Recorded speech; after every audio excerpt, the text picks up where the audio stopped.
Good morning, everyone. My name is Marisol Cuellar Mejia. I'm a senior research associate with the Public Policy Institute of California's Higher Education Center. I would like to welcome you and thank you for joining us for today's program. PPIC has just released a report titled Increasing Community College Transfers, Progress and Barriers. The report, technical appendices, as well as the slides from today's presentation are all available on our website at ppic.org. For today's program, in the first 15 minutes or so, I will walk you through some of the key findings of the report. Following the presentation, my colleague and co-author of the report, Hans Johnson, will join me for a discussion of some of the key takeaways from our research, and then we will answer questions from the audience.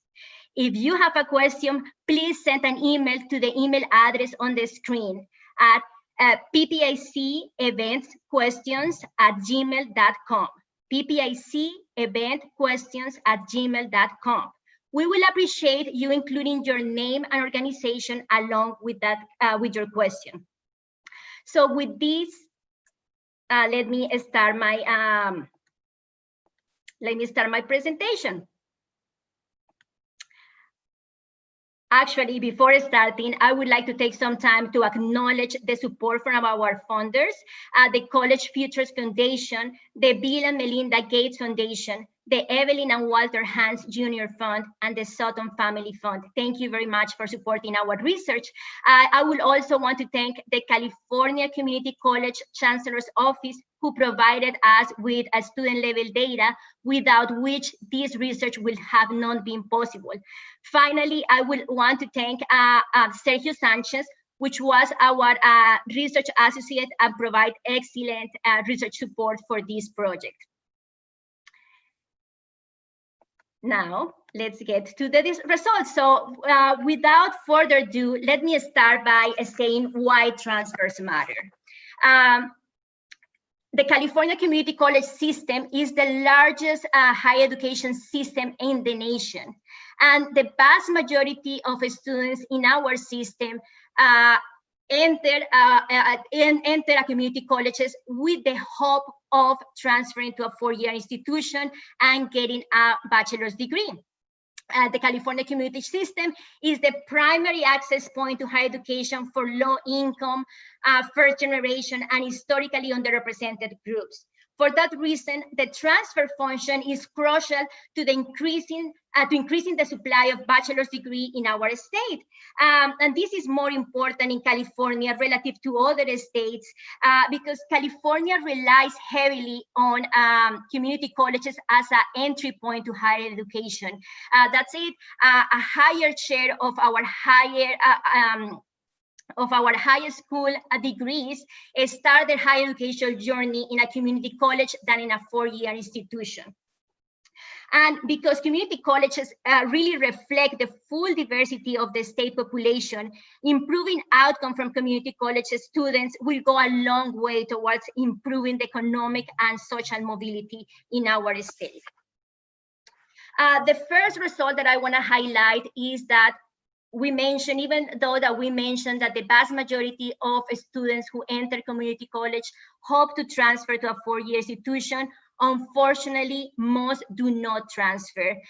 In this figure, we're showing transfer rates, and we're showing that within different periods of time. We are focusing in the 2014-15 cohort. That's our cohort of analysis, and we are following those students through all these different windows of time. We are calculating transfer rate using two different denominators. So here we can see the orange bars are representing the share of transfers from that cohort as a percentage of all students who declare a transfer goal.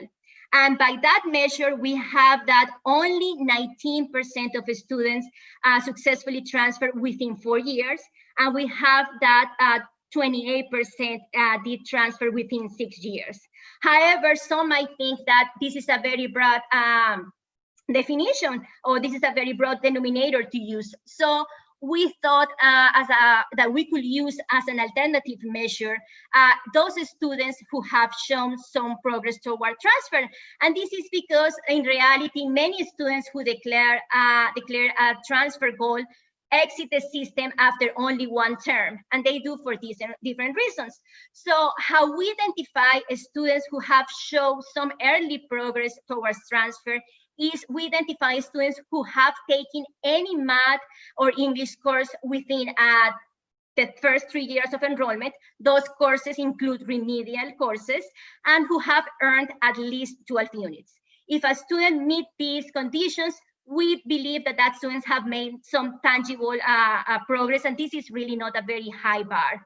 So when we use this measure, we have that 26% of students transfer within 4 years and 39% of students transfer within 6 years. So overall, no matter how we measure, transfer rates are relatively low. And of course, I want to say there is students that transfer in year 7, year 8. So basically, the idea is students, very few students transfer, and those who do take a long time to do so. Now, in the second finding that we want to highlight from our research is that not all transfers are actually the same. You know, the California Master Plan for Higher Education, among other missions, charged community colleges with providing lower division courses that will allow students to transfer to the state four-year universities as juniors. However, not all students follow this path, a path that is consistent with this intent. And this is what this figure is showing us. So we have students who transfer after only few units, and we have students that are able to take all the course load that will secure them junior standing. So we have a total of 41,000 students who transfer from our cohort, and the cohort was about 278,000 students. Of those students, we have that 54% transfer after completing at least 60 transferable units, including transfer level math and English. And we have in the other end of the spectrum that 18% of the students who successfully transferred did so only after earning 12 units or less. If we actually add the green bars, so we have that about 36% of students did transfer without successfully completing a transfer level math and English course prior to transferring. Now for this slide, we would like to just focus in what it will take for a student to follow that path that is consistent with the master plan. So as I mentioned before, our cohort of analysis is of about 280,000 students. About 77% of those students declare a transfer goal, and about 57% of those students actually show some course taking behavior consistent with transfer. Of those students, we have that really the main drop occurs in terms of completion of gateway transfer level math and English courses. Only 39% of those students complete these courses, and only 29% go on to complete the 60 transferable units, and only 14% of those students who show some course taking behavior consistent with transfer within 4 years. So really the main thing that I want to highlight from this figure is the fact that the main obstacle when we see this figure is this early milestone of completing transfer level math and English courses. And you might ask, why is this the case? And really this is a consequence of, you know, traditionally, community colleges have relied in higher stakes, standardized tests to place their students in transfer level math and English courses. A lot of research have shown that those were not the best predictors of student success, and students who were deemed unprepared were placed in long sequence of developmental education courses.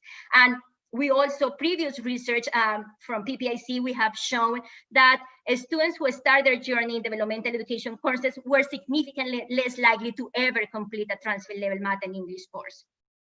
So this slide is just to make the point that really completing transfer level math seems to be the biggest obstacle for students. We have that 73% of the students who declare a transfer goal took a course, a math course.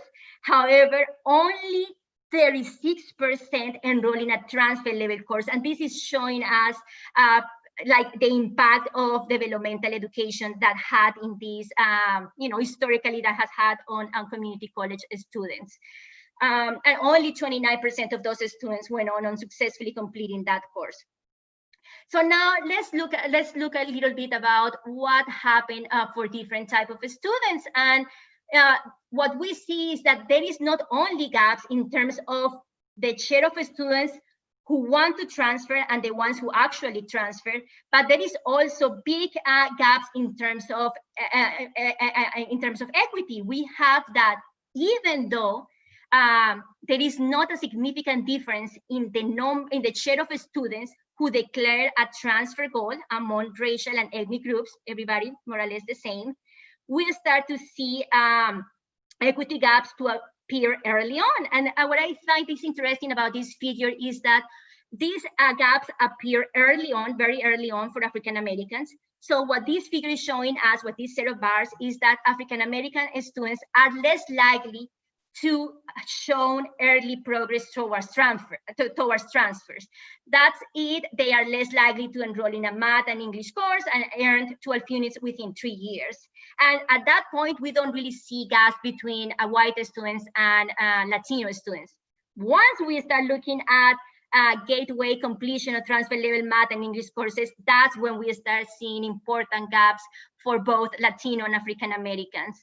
And after this gateway completion, actually the gaps narrow a little bit because you're just staying with the students that are more perseverant and have been able to kind of pass all these obstacles. But at the end of the day, we have that only 9% of students who show early course taking consistent with transfer, African American students were able to transfer, compared to 24% of Asian American students and 17% of white students. So we see that both Latino and African American students are underrepresented in successful transfers. And this is related with what we mentioned, but this is another way to say, really, students who take transfer level math course earlier in their career are more likely to transfer. So we have that students who take and successfully complete a transfer level math within their first 2 years of enrollment have significantly higher transfer rates, which is what is showing as the green bars. However, what the orange bars are showing us is that very few students actually are able to reach this milestone, this early milestone. And now the good news. So after all of this, I have some good news for the end of the presentation. So there has been there have been very important efforts towards really taking care of this problem with remedial education. These started several years ago. However, really the big change materialized with the passage of Assembly Bill AB 705.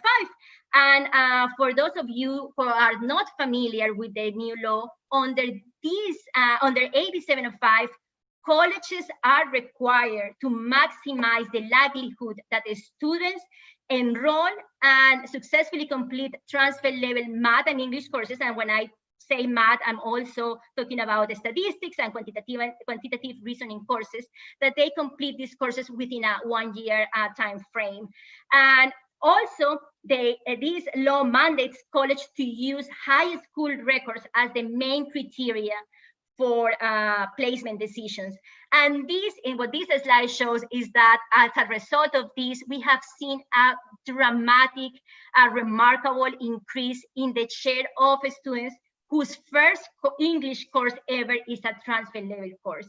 So we are seeing that in fall 2019, 96% of students who took an English course for the first time that first course was a transfer level course. And this is just a substantially higher proportion than what we saw back in 2015. For example, just 4 years ago, there was only 39% of students able to start at the transfer level. The same is true for math. We have 78% of students who took their first math course in fall 2019. That course was a transfer level course, and that compares to only 22% of the students. And of course, access to transfer level courses is not the entire story. We need to make sure that those students actually successfully complete those courses. And we have that in fall 2019, 61% of students successfully completed a transfer level English course, and 40% successfully completed a transfer level math course. Again, this is dramatic improvement as you see kind of the history of this. And we are going to spend more time in our conversation with Hans talking about what these results mean for increases in transfer. And the last thing that I want to say is that these improvements have been experienced for all racial and ethnic groups. We see that, for example, the rate of successful completion among African American students almost quadruple, from 7% to 27%. So this is impressive. These are gains that we have not seen before. And still, as you can see in the graph, Asian American and white students are more likely to successfully complete these courses. But I think the message that everybody is doing better is very important. With that, I'm going to close my remarks. There is going to be more time to go deeper in these results. I would like to remind you to please send any questions to the event, to the email in the screen, PPIC event questions at gmail.com, PPIC event questions at gmail.com. Now I would like to invite to join me Hans Johnson. Hans Johnson is a senior fellow, is the director of the Higher Education Center here at PPIC, and is my mentor and friend. So welcome, Hans. Thank you, Marisol, and thanks for a great presentation. I'm really excited about this work. As you mentioned, transfer is key to achieving not only the goals of California's higher education system, but really offering more opportunity and educational progress for students who for too long have not been well represented in our higher education systems.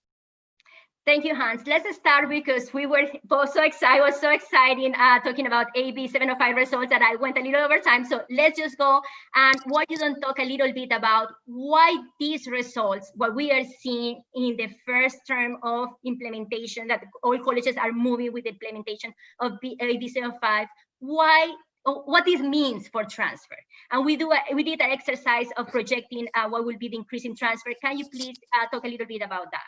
Yeah, we think it's really important for the state, for higher education institutions, that means the community colleges, as well as the receiving institutions, most importantly, California State University, University of California, and private nonprofits here in California, to plan for the future. And a natural question that arises from the numbers you showed, Marisol, is how many of these students who've completed now, or who now have access to these gateway transfer level courses when they first arrive at the community college, how many of them will complete those courses and then go on eventually to transfer? Now, that's not an easy question to answer.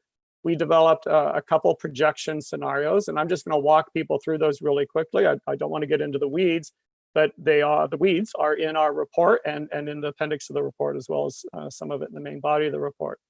The main answer is that because the completion of those gateway courses, transfer courses in English and math, has been such a large obstacle for so many students that even relatively modest increases in completion of those courses could lead to dramatic increases in the number of students who are transfer eligible, and if there is room for them at UC and CSU and other universities, who will successfully transfer. So what we did was we looked at transfer rates for students who have completed both transfer level courses in English and math. Those transfer rates are about 45% for the cohort that we looked at historically. And for students who have not completed both those courses, transfer rates are only 7%. So yes, some students transfer without completing those. They often end up going to private for-profit or other institutions, not to UC and CSU. So that kind of traditional, not traditional, but the desired, I would say, approach is to complete your lower division coursework at the community college and then transfer as a junior to a UC, CSU, or private college in California. For those students, completing those courses is essential. So we looked at some of the early results from the AB 705 implementation in some work that's going to be produced and available in November. So look for that.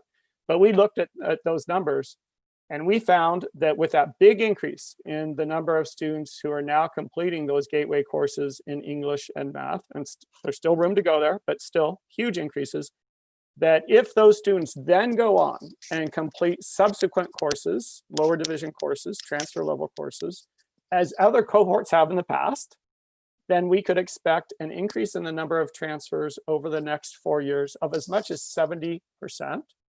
If instead we assume that those students might not be quite as successful in their subsequent courses going forward, maybe with this big change, we have a more heterogeneous mix of students in terms of academic backgrounds, we would still see an increase of about 50%. So these increases are obviously very large and need to be taken into account by policymakers and state officials if we are to realize the gains of this tremendous transformation in our community colleges. And finally, I know I'm going on too long, but let me just, I can't overstate this enough, I don't think so. While Marisol was talking, I actually looked at total undergraduate enrollment at the University of California across all from freshmen to seniors is somewhat over 200,000 students. And our entering cohort that we were looking at to provide our empirical evidence here for the community colleges, just 1 year, one cohort, not four, just one, is about the same size. So we're talking about a tremendous number of students. Finally, let me note that even with these big increases that we say are potentially achievable because of these transformations in access and completion and gateway courses, we still see transfer rates that only go from, for example, 19%, four-year transfer rates here, 19% of transfer intending students, those who have identified transfer as their goal, to 33%. So it's still the case that a large majority of students aren't transferring, but we still have a much higher transfer rate if all works out in terms of this pathway. So sorry, Marisol, that was a long answer to a short question. No, that's great. I mean, we are, and as you saw in the presentation, as you see in the report, we are very excited about these changes, and we are doing ongoing research on them. However, I think it's important to highlight that those are not the only, like assessment and placement reform are not the only changes that are happening currently in the system. So Hans, why you don't talk a little bit about the other things that are happening in terms of the vision for success, the associate degree for transfer, and all the positive developments that we are also seeing that we didn't spend as much time, but are also very important. Yeah, and I think it's really important to, even though transfer rates are too low, and everyone acknowledges they're too low, to also realize that there's a lot of activity now to improve those transfer rates. Most importantly, the chancellor of the community colleges has set ambitious goals for increasing the number of transfer students.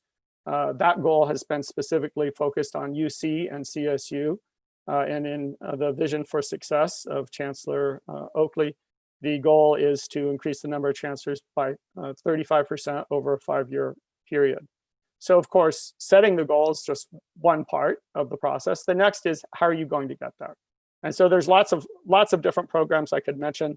Let me just identify one that shows a tremendous promise and has seen big increases in student participation, and that's the associate degree for transfer. So that degree guarantees a student that once they complete their 60 units at the community college in the appropriate courses for the major that they are interested in, they can transfer to a California State University, a participating California State University campus, and finish their degree within 2 years. So it's a great program. and I'll do this now. I'm maybe a little out of order, Marisol, but it's not as comprehensive as we'd like it to be. And I'll return to that later. The University of California has their transfer articulation agreements. I think that's what it's called. We call them TAG, UC TAG. And that's campus by campus, community college campus. Remember, there's 114, 116, I forget, community colleges right now. 116 now. 116. And there's 9 undergraduate UC campuses. So each community college works with some UC campuses to establish these agreements. Again, far from universal, but steps in the right direction for smoothing that transition from community college to four-year college. Financial aid also is a part of the goal or the process to make that transition one that students can afford. And again, good news, Cal grants are relatively generous compared to other states. Bad news, still doesn't cover all the costs for low-income students. Thank you, Hans. And I will just mention one thing that, now that we really, with developmental education reform, we are eliminating one of the biggest obstacles to a student's success. However, that's not the only obstacle. And that's what we talk in the report about, the potential role that, for example, the guided pathways framework can have in helping those students to really keep on track. So I think that is something important to mention. There is not, there is still in the implementation phase, so there is nothing that we can really say in terms of data, but that's something that is going to be very important as we move forward, because now I think research and policy should focus in what happened, now that we kind of have that a little behind that obstacle.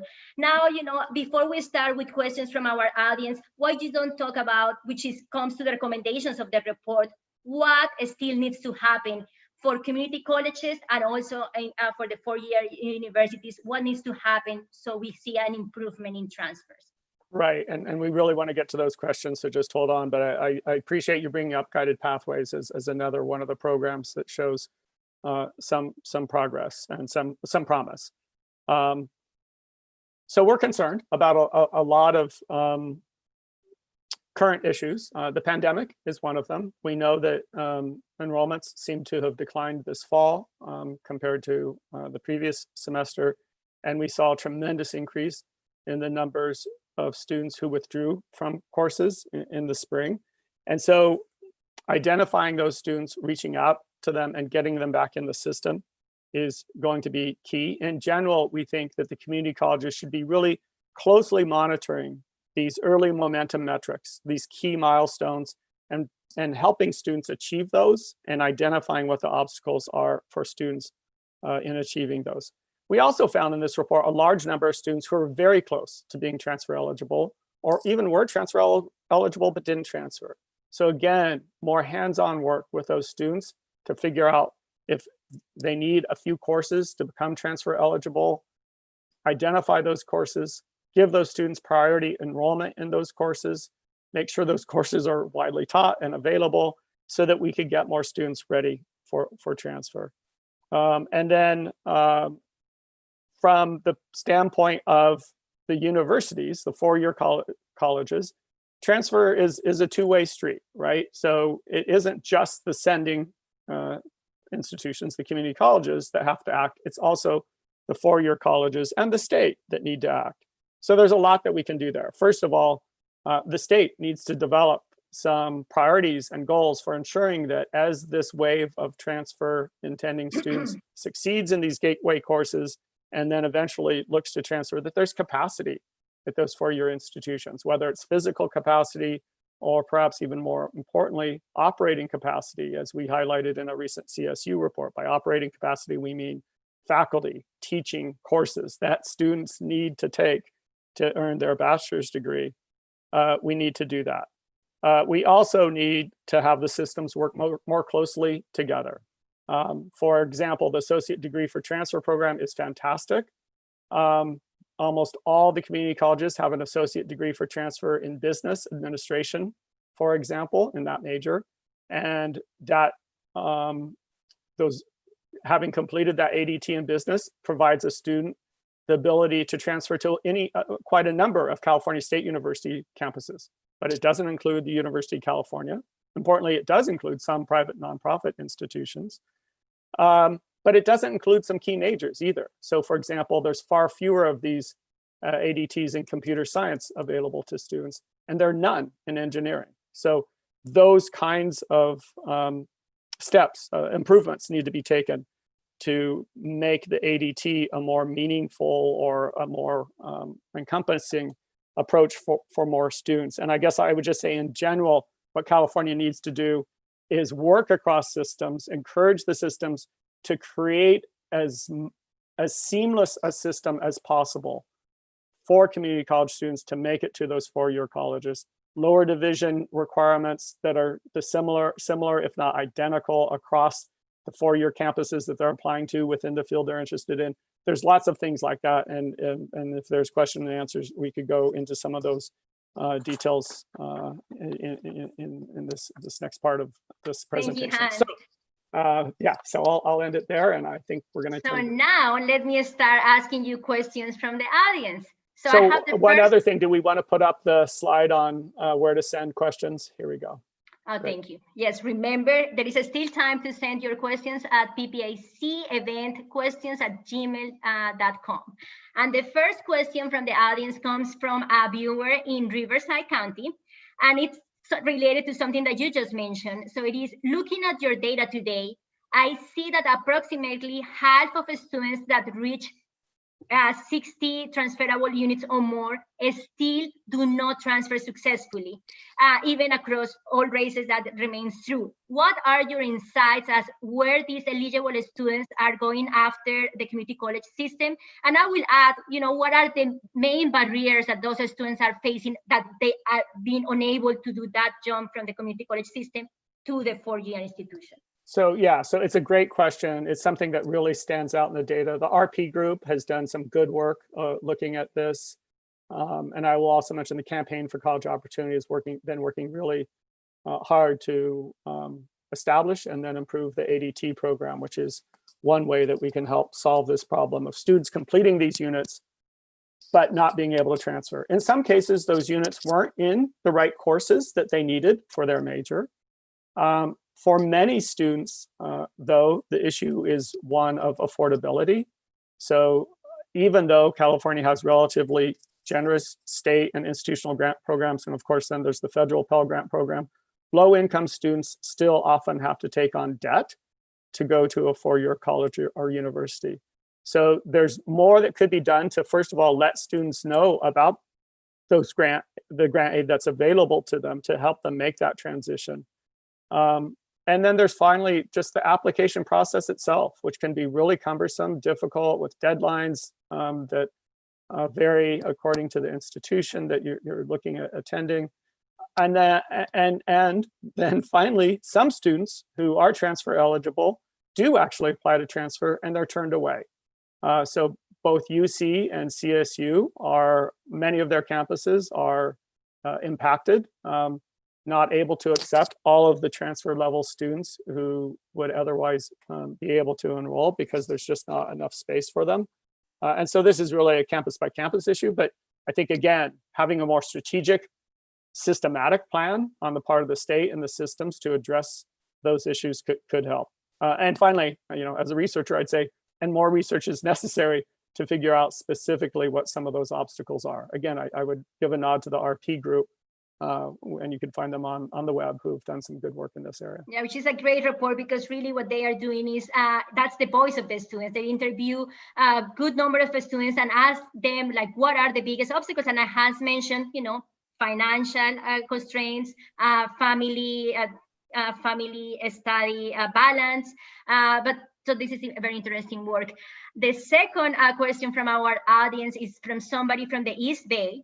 And it's about, what about the impact on COVID? I think that there are many more freshmen who would have gone to CSU or UC rather than the community colleges, because it was, but they choose the community college because that was closer to their house, and also less expensive. I expect the number will increase no matter what, especially seeing the decrease in the number of freshmen in the CSU. So what do you think about that? So here, I mean, here is where we are operating with some information, but not all the information we need.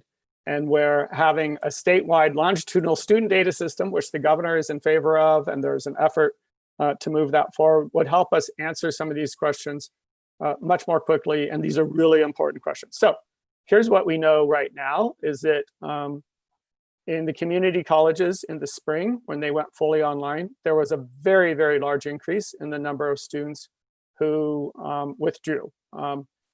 And as a result, the number of students actually making progress towards transfer almost certainly declined. And the numbers are large, and we're going to have a blog piece on that pretty soon.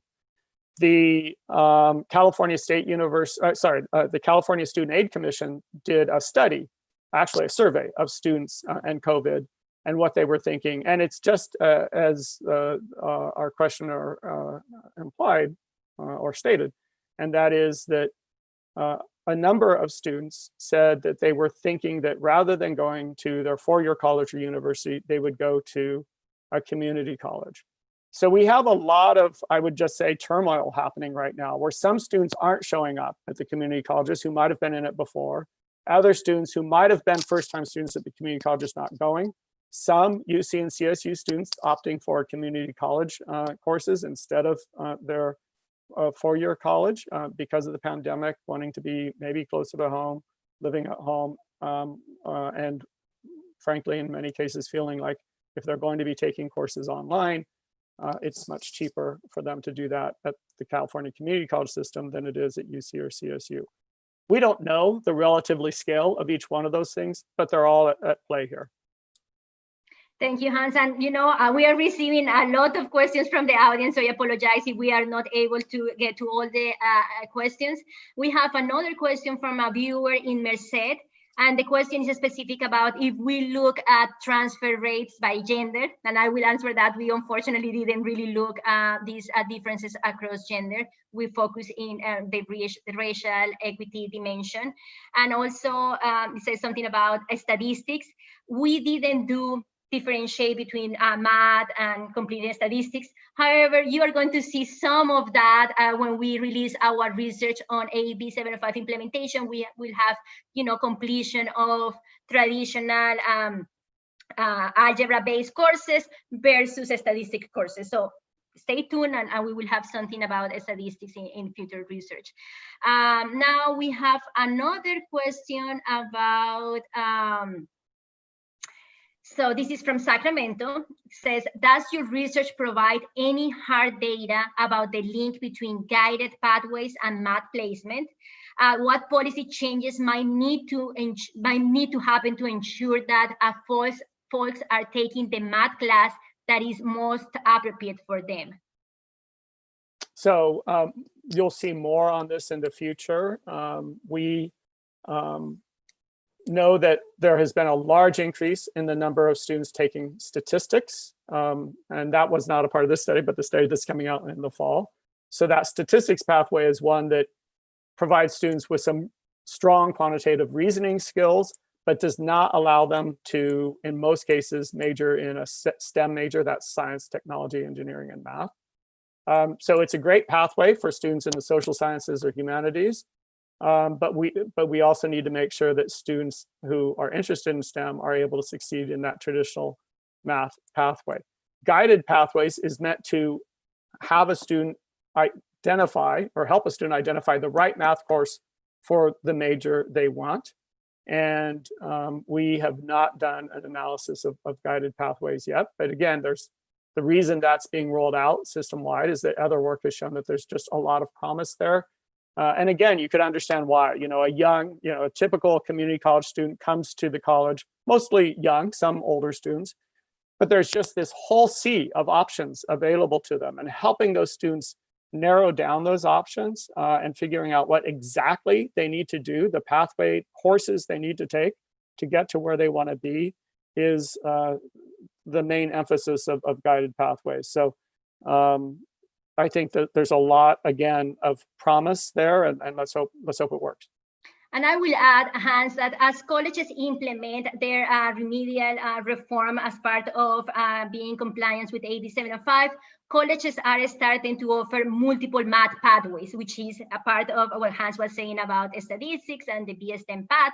But I don't want you to leave with the wrong message. We are seeing actually that the number of students taking, there has been a big increase in students taking statistics courses, but there has been also an increase of students taking those algebra-based courses, pre-calculus, college algebra, trigonometry. So a lot more students enrolling in statistics, but that's also consistent because those are, there are more majors that require, the most popular majors in the community college system, colleges that transfer require statistics. So that's why we are seeing a bigger increase in statistics. And let me just add one thing real quickly. It's not necessarily guided pathways that has led to these big reforms. It's actually AB 705, which is the developmental education reform about assessment and placement, and requires colleges to increase the share of students who have access to and complete these gateway courses in math, statistics, and English within the first year of taking those courses. Let me see. I think we are getting very close to the end of the program. We have our last question. It's a little bit long, but I'm going to read it. And so it's from somebody in Sacramento. In Sacramento, there are 4 community colleges under one district. Each college has their own way for students to petition for their degrees. At Sacramento City College, so there is a description of like the differences, and that's something that we see very often in many different aspects where you know, there is a lot of variation across a system of 114 and 16 colleges, but even within districts we see a lot of variation. So basically the question is like how we bridge all these different requirements even within a system for somebody to be able to transfer. And you know, the great thing about having over 100 community colleges is that we have all these different approaches and we get to see what's really working well and what might not be working so well. The bad part of it is that we really lack consistency and uniformity, and we know that many students take courses at more than one community college, and as our Sacramento questioner pointed out, even within a district the procedures could vary. So we recommend more uniformity, more consistency, and that uniformity and consistency be based on what's working at colleges that have implemented practices that work. And we know that community colleges serve very different populations from one college to the next. But again, with the number of colleges we have enough information, or could, to help tailor a consistent and systematic approach, not only across the community college system, but also in terms of articulation with the four-year colleges and universities. Just reducing those hurdles and confusion for students will certainly be one part of the way that we're able to improve transfer. So I think that ends our time, does it not? That ends, and I will hand it to you so you can close the event. And thank you very much, everybody, for your interest in our research. Yeah, thanks so much for the interest. We are going to continue to do more work on this topic and other topics related to community college reforms. So please stay tuned. I would especially, of course, like to thank my co-author, Marisol, and the entire PPIC higher ed team, as well as our events team, who are just spectacular. Such a great institution to work at, where I know I can come to an event like this and have everything go off so smoothly. You will be receiving a survey from PPIC, so please take a few minutes to complete it for those of you who pre-registered. Your responses help us improve these programs. So again, everybody have a great day, and thanks for attending. Bye-bye.